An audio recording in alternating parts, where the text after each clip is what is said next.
السلام عليكم ورحمة الله وبركاته. ازيكم يا جماعة؟ عاملين ايه؟ يا رب تكونوا بخير. وحشتونا جدا جدا جدا. احلى واجمل مشاهدين في الدنيا. قبل اي حاجة احب اشكر كل الناس اللي دخلوا امبارح عندنا في القناة وشرفونا باشتراكاتهم الجميلة وبكومنتاتهم اللي دايما بتسعدنا، ويا رب دايما نكون عند حسن ظنكم ونكون قد الثقة اللي انتوا بتدوها لنا يا رب. احب انوه برضو، بنستنى كل يوم في الكومنتات بتاعتكم الجميلة تكتبوا لنا في التعليقات اسامي وصفات جديدة ممكن تحبوا نجربها معاكم، اكلات تحبوها نقدر نعملها سوا. ده شيء يشرفنا طبعا، ودايما يا رب كده نكون عند حسن ظنكم. تعالوا النهارده بقى نعمل حاجه كده حلوه قوي، غدوه بسيطه، سهله، ممكن اي حد يعملها، مش مكلفه خالص. هنعمل النهارده صينيه بطاطس بطريقه جديده خفيفه، وهنعمل جنبها رز بطريقه برضو حلوه وجديده وجميله ان شاء الله. يا رب دايما تعجبكم وتجربوها. يلا بينا نصلي على رسولنا الكريم ونقول بسم الله ونشوف مقاديرنا النهارده عامله ايه. المقادير معايا النهارده لصينيه البطاطس بتاعتي. اول حاجه انا عندي هنا بطاطس متقطعه عندي شرايح بالطريقه دي، وانا مش عايز البطاطس عندي تكون هنا تخينه، انا عايزها تبقى رقيقه كده، يعني هو ده السمك بتاعها، ما يكونش اتخن من كده. ماشي. معايا كمان بصل متقطع معايا جوليان او حلقات، الكميه بقى اللي انتوا تحبوها. وهنا البطاطس بقى، صينيه البطاطس بتاعتنا بتحب قوي البصل، يعني بيليق معاها جدا البصل، فكل ما تكتروا البصل كل ما هتلاقوا ان البطاطس بتاعتنا بقى طعمها احلى واحلى. معايا توم مفروم، معايا سمنه، معايا البهارات بتاعتي ايه بقى. معايا هنا هو 3 معالق كبار من توابل البطاطس من ماجي، وجربوها كمان هتعجبكم جدا جدا جدا في صينيه البطاطس دي. معايا هنا معلقه صغيره من الكزبره، معلقه صغيره من البابريكا، معلقه صغيره من الشطه، معلقه صغيره من الزعتر المجفف، ومعايا كمان معلقه صغيره من البصل البودر. وبس كده، مش محتاج اي حاجه غير الملح والفلفل الاسود اللي انا هملح بيه البطاطس بتاعتي. وناخد بالنا هنا في الملح عشان الوصفه بتاعتي، التوابل بتاعت البطاطس هنا عندي بتبقى فيها شويه ملح، فما نزودش الملح. ومعايا كمان فحمايه، والفحمه هنا هنعمل بيها حاجه هتودي عندي البطاطس في حته تانيه خالص. اول حاجه هنعملها مع بعض بقى، هنزل عندي هنا اجيب طبق كبير كده، انزل عندي في كميه البصل بتاعتي مره واحده، وهنزل عندي بالتوابل بتاعتي كلها، التوابل بتاعت البطاطس كلها. هنزل كده بالتوابل مره واحده، وهقلب البصل بتاعي مع التوابل دي كلها. وبعد ما انزل بالبصل بتاعي على التوابل بتاعتي كده، بالتوابل بتاعتي على البصل بتاعي، هنزل عليهم بمعلقه صغيره من الثوم المفروم. ومش هكتر ثوم، مش هكتر ثوم مفروم، انا عايز معلقه صغيره، عايز اخد بس كده ايه، طعم الثوم مش ما يكونش ظاهر قوي. بصوا، حاجه صغيره كده من الثوم بس، مش عايز اكتر من كده. وهقلب عندي الكلام ده كله. والتوابل بتاعتي طبعا انا قلت هملح بملح وفلفل اسود بس، مش عاوز اكتر من كده. احط عندي كده الملح فلفل، يعني اسود فلفل اسمر، ومعايا ملح، نقول مثلا معلقه ومعلقه، ونشوف لو احتاجنا نزود. هنزل بقى عندي بالتوابل بتاعتي كده، وهنزل بعد كده بالبطاطس بتاعتي، اقلب كل ده مع بعض. هقلب البطاطس مع البصل مع التوابل بتاعتي مع الثوم، مع توابل البطاطس بتاعتي من ماجي، حاجه كده يعني ريحتها ولا في الخيال. وبعد ما اقلب بقى كل المكونات كده مع بعض، كل الخليط بتاعي كده مع بعضه، هجيب عندي صينيه ألمونيا بقى، تيفال، ممكن طاجن بايركس، هتنفع جدا تبقى فيه، ويتقدم كده زي ما هو على السفرة بتاعتنا. البطاطس كمان من الحاجات اللي بتبقى ليها وصفات كتيرة جدا في الأكل، ومش يعني مش بتقتصر بس على صينية البطاطس. واحنا هنا في الصينية بتاعتنا مش ضايفين أي حاجة، مش ضايفين يعني لا فلفل ولا ضايفين طماطم ولا الحاجات دي كلها. انا عندي هنا بطاطس وبصل وتوابل وبس.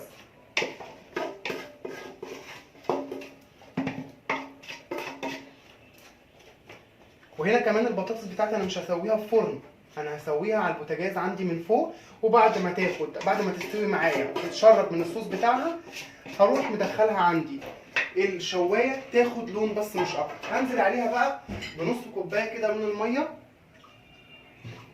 عشان عندي البطاطس ما فيهاش اي سوائل. نص كوبايه كده من الميه، ومش هزود. ولو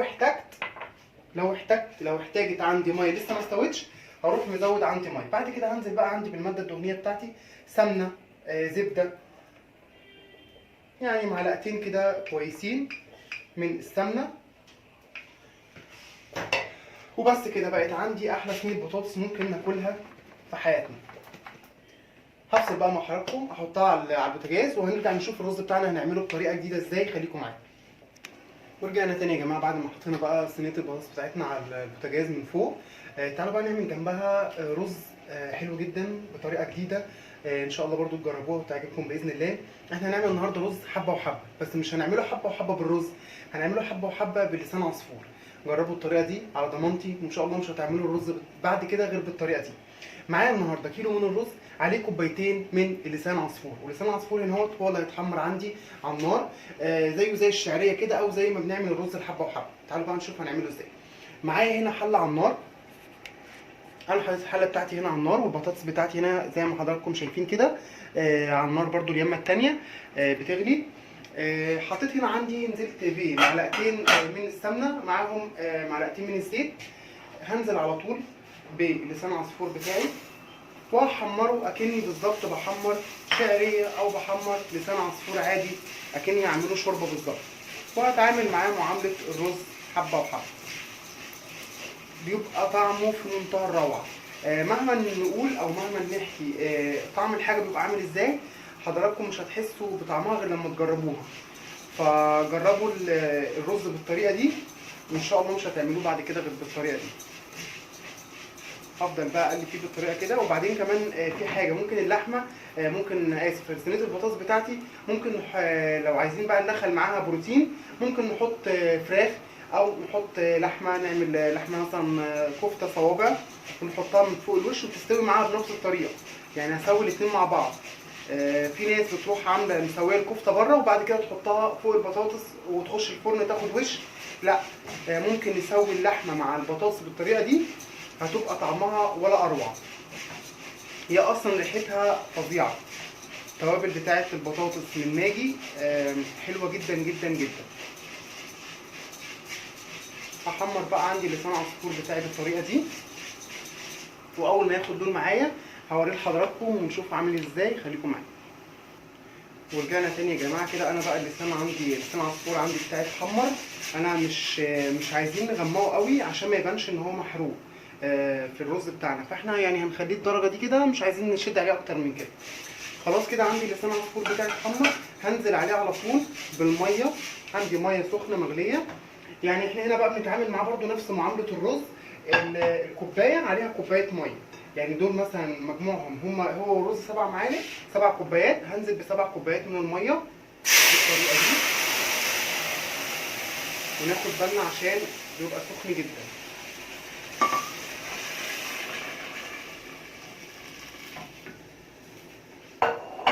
وهعلي عند النار وهقلب.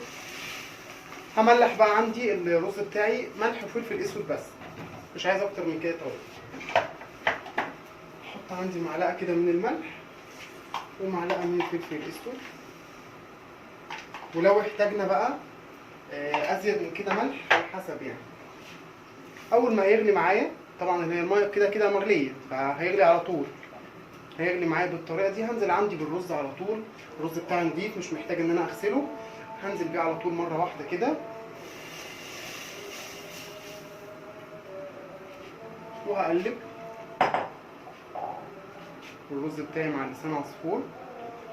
وهتسيبه لحد ما يغلي خالص ويتشرب الميه اللي فيه، وبعد كده ههدي عليه النار زيه زي الرز العادي بالظبط. هتعامل معاه بقى هنا زيه زي الرز العادي، مش محتاج عندي اكتر من كده.